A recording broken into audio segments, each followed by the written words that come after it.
Art is felt. There's rhythm and movement, textures and imperfections, storytelling and nostalgia, so many elements that create a great body of work. But as art gets more and more artificial, we lose that sense of feeling. Hi, my name is Azo Arts. I'm an illustrator, teacher, and creator of Felt Studio, and I want to show you guys the 3 steps that I use to bring that feeling back into my art every single time. Let's go.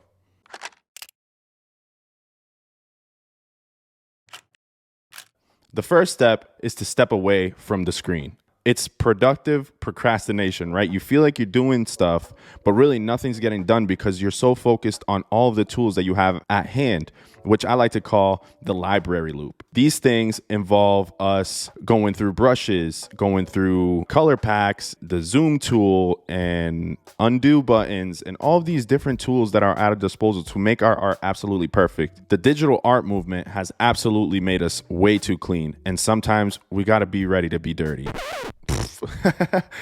Not saying you shouldn't shower. What I'm saying is get your hands dirty. Put some ink on your hands, paint on your hands. Don't be afraid to feel the feelings of tangible art materials. When it comes to YouTube videos, online courses, the best courses are the ones that involve community, feedback, and actual assignments. I took dynamic sketching with Peter Hahn and Po Tan and Patrick Ballesteros back in 2021. And the best part about this course was that it involved intense practice that didn't just make it so that I'm drawing for an hour or two. These subjects were covered for weeks at a time. And at the end of those weeks, we would meet up in a Zoom meeting and we would all come together and go over the places where we could improve, the things that we're doing correctly, and how to move forward to the next step, which is an actual effective way of learning. They encouraged us to go out and draw from observation, whether it was at a garden, at a museum, at a cafe, any place that you can go and observe the things around you. You will pick up your pencil and just draw what's in front of you. You're not focused on looking for references on Pinterest and just endless scrolling. Again, with the productive procrastination, right? You feel like you're learning because you're scrolling through all these photos of different artists' work and you think you're doing something right, but in reality, you're just wasting the time that you could be spending creating pieces of art, even if they suck, right? You have to embrace the shitty pieces so that you can appreciate the ones that look great. When you look back at these sketches, you remember how you felt. And that brings us to the next chapter, that art is felt. So what do I mean by art is felt? Art is made to evoke an emotion or bring a certain feeling to our viewer, right? That's the whole point that we create. We want to create a feeling or a mood or express a scene or something where the audience is supposed to feel something, but not just the audience. You should also be feeling something. When you're creating, you should be able to put your hands on these materials and create from the soul. Something about touching materials just feels so much better than creating on a glass screen. And there's this book, Steal Like an Artist by Austin Kleon, where he goes over the analog versus digital desk setup. Your analog desk should have all of your tools ready at your disposal, no matter what. There should be pens, markers, sticky notes, whiteout, whatever medium you like to use. It should be ready for you to just jump in and start creating. Your focus here is to explore without filter. There's always time to clean your art digitally after the fact. But when you're at your analog desk, there's this level of focus when you unplug. Even here, it is easy to be a perfectionist. So my advice is to use the cheapest materials that you can find at first. And then as you get the good ideas down on paper, then you can pull out the good stuff. One of the most liberating practices that I also learned from dynamic sketching was to just go in and sketch with a pen.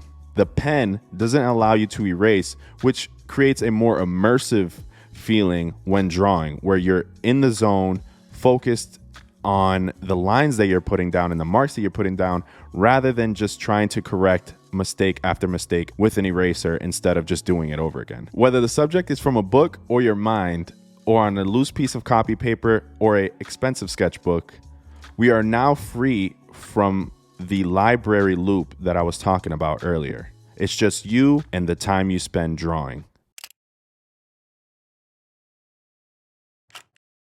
Now, let's get to the final point, which is reading is feeding. When you only watch videos to learn, you become a passive receiver of information. Reading in combination with taking notes creates a food for your subconscious mind when you stop reading and writing and rest your brain to process this new information so that when you go to work again, you will apply it naturally. Sitting with your thoughts is probably one of the healthiest things you could do for your creativity. And I'm not saying to completely leave videos out of your process, right? It's important to visually see the process of how other artists apply these ideas and concepts in real time.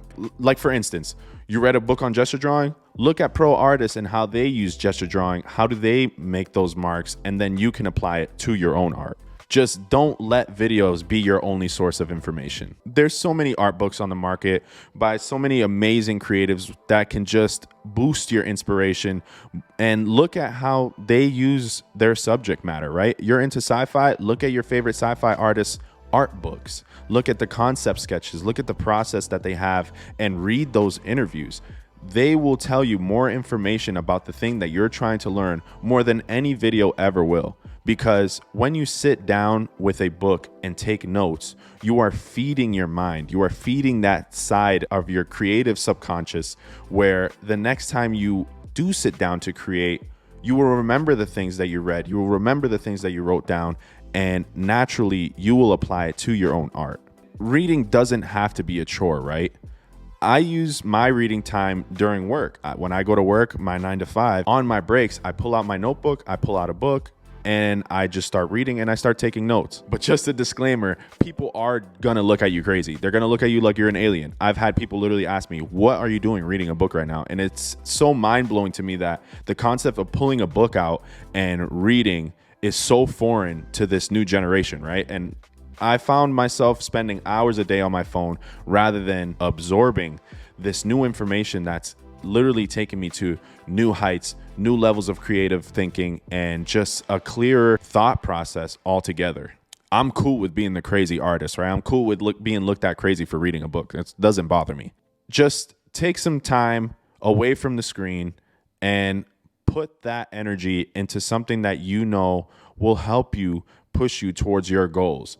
It's not always about consuming, but about absorbing that information, taking the time to feed your mind and take those notes and really study these concepts and ideas that you can apply to your own work. And that right there will boost your creativity and allow you to be the artist that you want to be.